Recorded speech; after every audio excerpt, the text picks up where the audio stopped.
Guys, welcome to my channel Abhishek GS point academy. तो दोस्तों, जो वीडियो हमने पार्ट 1 में बनाया था, अब उसी का पार्ट 2 है ये वीडियो। इसमें हम सेल के आगे की और दो पार्ट्स के बारे में पढ़ेंगे और उन्हीं के कारण आज हम अपनी उंगलियां हिला पाते हैं, हम अपनी बॉडी को मूव कर पाते हैं। बात ये है, अब हम बात करने वाले हैं माइटोकॉन्ड्रिया की। आखिरकार माइटोकॉन्ड्रिया क्या है? माइटोकॉन्ड्रिया हमारी कोशिका के अंदर का एक पार्ट है जिसको हम माइटोकॉन्ड्रिया कहते हैं। माइटोकॉन्ड्रिया इसको एनर्जी का फैक्ट्री, एनर्जी का पावर हाउस कहा जाता है या फैक्ट्री कहा जाता है, क्योंकि इसी माइटोकॉन्ड्रिया के अंदर क्या बनती है? एनर्जी बनती है। क्या बनती है? इसी माइटोकॉन्ड्रिया के अंदर एनर्जी बनती है। जो माइटोकॉन्ड्रिया है, माइटोकॉन्ड्रिया के अंदर क्या बनती है? एनर्जी बनती है। तो माइटोकॉन्ड्रिया की खोज किसने की थी? माइटोकॉन्ड्रिया की पहली खोज की, पहली नहीं, इसकी तो पहली हुई थी। माइटोकॉन्ड्रिया की जो खोज की थी, माइटोकॉन्ड्रिया की खोज की थी मिस्टर अल्टमैन ने। और माइटोकॉन्ड्रिया के अंदर एक उसके जो अंदर का भाग होता है, सेल के अंदर का भाग नहीं, माइटोकॉन्ड्रिया के जो अंदर का भाग होता है उसको क्या कहते हैं? क्रिस्टी कहते हैं। क्या कहते हैं? जो माइटोकॉन्ड्रिया के अंदर का भाग होता है उसको हम क्रिस्टी कहते हैं। और माइटोकॉन्ड्रिया के अंदर एक द्रव्य पाया जाता है। क्या पाया जाता है? एक द्रव्य पाया जाता है, एक लिक्विड टाइप का, जिसको हम क्या कहते हैं? मैट्रिक्स कहते हैं। क्या कहते हैं? उस द्रव्य को हम मैट्रिक्स कहते हैं। और जो माइटोकॉन्ड्रिया है, माइटोकॉन्ड्रिया के अंदर द्रव्य को मैट्रिक्स कहते हैं। और अब आप बोलोगे उसके अंदर एनर्जी कैसे बनती है? जब ऑक्सीजन हमारी बॉडी से माइटोकॉन्ड्रिया के अंदर जाती है, हमारी बॉडी से होकर पूरी ब्लड में मिलकर माइटोकॉन्ड्रिया के अंदर जाती है, तो जो ऑक्सीजन है, वो ऑक्सीजन क्रिस्टी और मैट्रिक्स मिलके एक चक्र या फिर एक साइकिल चलाते हैं, जिसको हम कहते हैं क्रेब्स साइकिल। क्या कहते हैं? क्रेब्स साइकिल या क्रेब्स चक्र कहते हैं। जिसके फलस्वरूप एटीपी बनते हैं। कितने एटीपी बनते हैं? जिसके फलस्वरूप 38 एटीपी बनते हैं। और जब 38 एटीपी के दौरान जब 38 एटीपी बनते हैं और वो सब मिलके एक ग्लूकोज बनाते हैं। क्या बनाते हैं? एक ग्लूकोज बनाते हैं।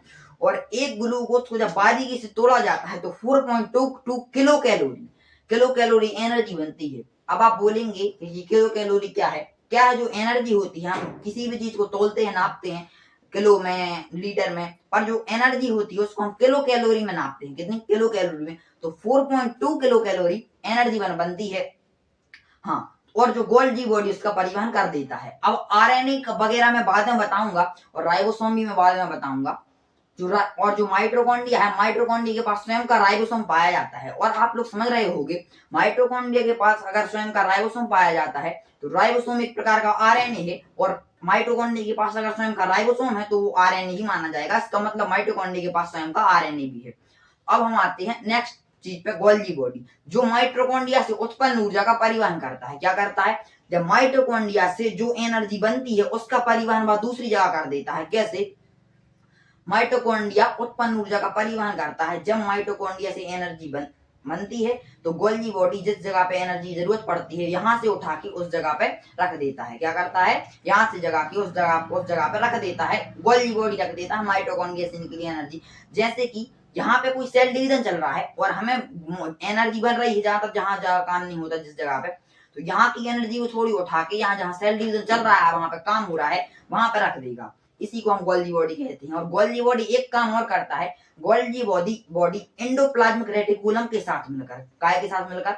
एंडोप्लाज्मिक रेटिकुलम के साथ मिलकर लाइसोसोम का निर्माण करता है। अब ये मैं नेक्स्ट पार्ट में बताऊंगा आखिरकार एंडोप्लाज्मिक रेटिकुलम क्या होता है या फिर लाइसोसोम क्या होता है। लाइसोसोम हमारी उस मृत सेल को खत्म करता है और एंडोप्लाज्मिक रेटिकुलम में ही प्रोटीन बनता है या फिर राइबोसोम पाया जाता है।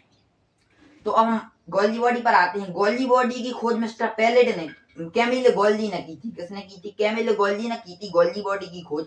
और उन्होंने इसको उल्लू के तंत्रिका तंत्र में देखा था। काय में देखा था? उल्लू के तंत्रिका तंत्र में देखा था। उल्लू के मतलब नर्वस सिस्टम में। तो जो गोल्गी बॉडी है, गोल्गी बॉडी जो पेड़ों में पाया जाता है उसको हम डिक्टोसोम कहते हैं। क्या कहते हैं? डिक्टोसोम। और एक Golgi body phosphate plus lipid से मिलकर बना होता है। काय से मिलकर बना होता है? फॉस्फेट प्लस लिपिड से मिलकर। तो आज के लिए इतना ही। जय हिंद।